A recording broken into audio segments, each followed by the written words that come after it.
Hitoshi told Izuku. We watched my favorite movie last time. Hitoshi got down and wrapped his arms around his legs as he squatted. The two of them were now eye to eye with one another. Now, what's your favorite escape movie? What movie did you watch over and over again to the point that you nearly broke it? What's a movie you can recite line by line?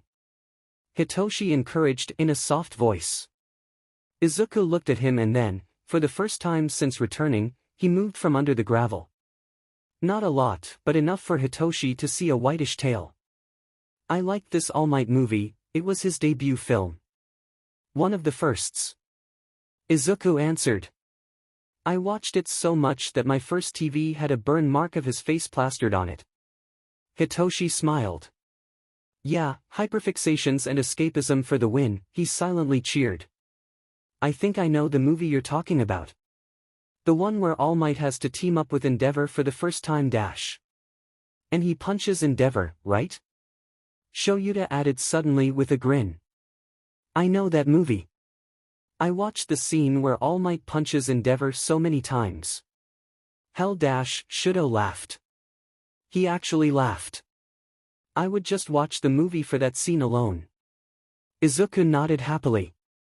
Alright, looks like we have a winner. All Might's very first film. Hitoshi got up and grabbed the remote. Cool, I'll get some snacks. Kaminari called from the kitchen.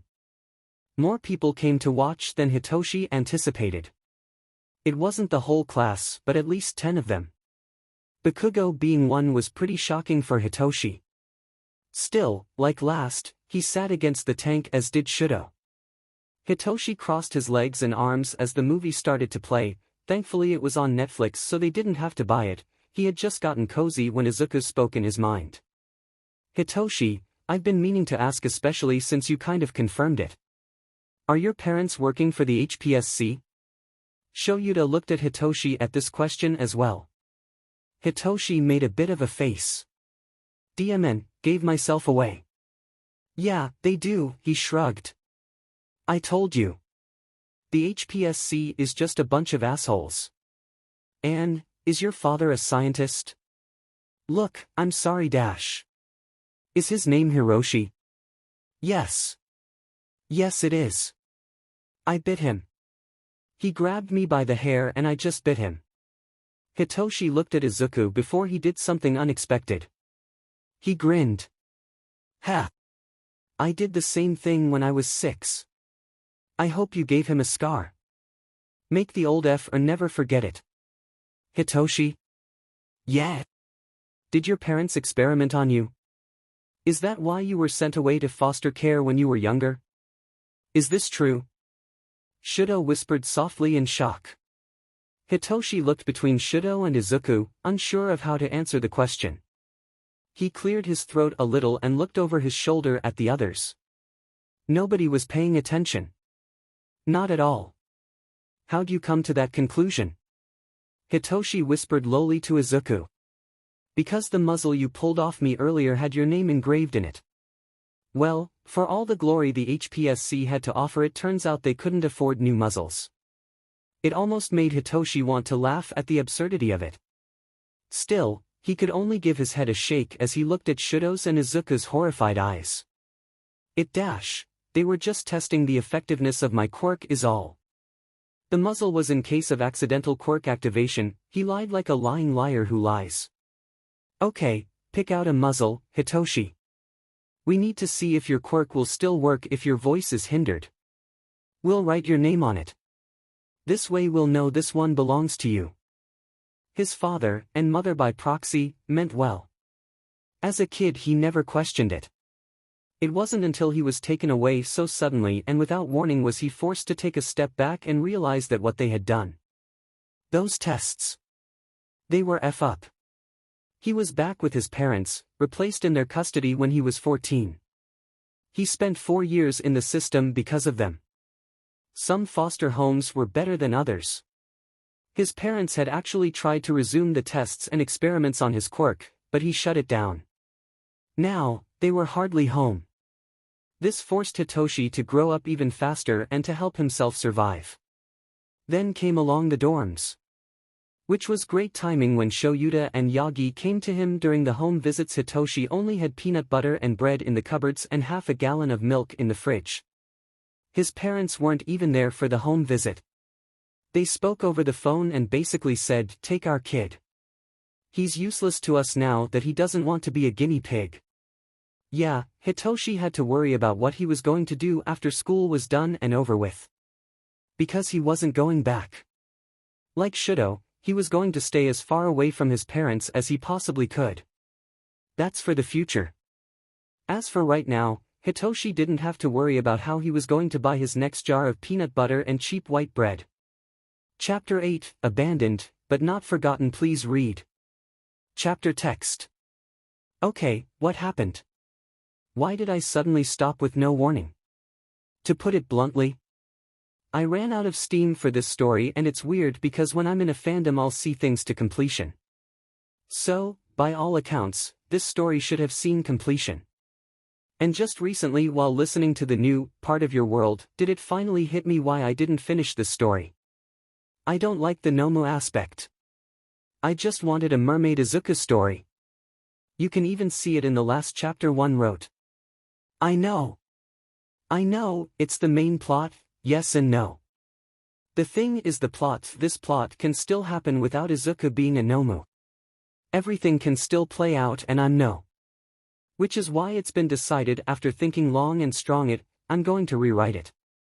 I'm taking the Nomu part away and I'm just going to write what I wanted, which was Izuku as a mermaid, with a smidge of Little Mermaid in disguise. LOL. Honestly, think about it. This story was absolutely a Little Mermaid AU. I'm sorry for those that liked the Nomu part and wanted to see it to completion. I'm still keeping this story up, however. I'm not going to delete it. I wouldn't do that to you guys.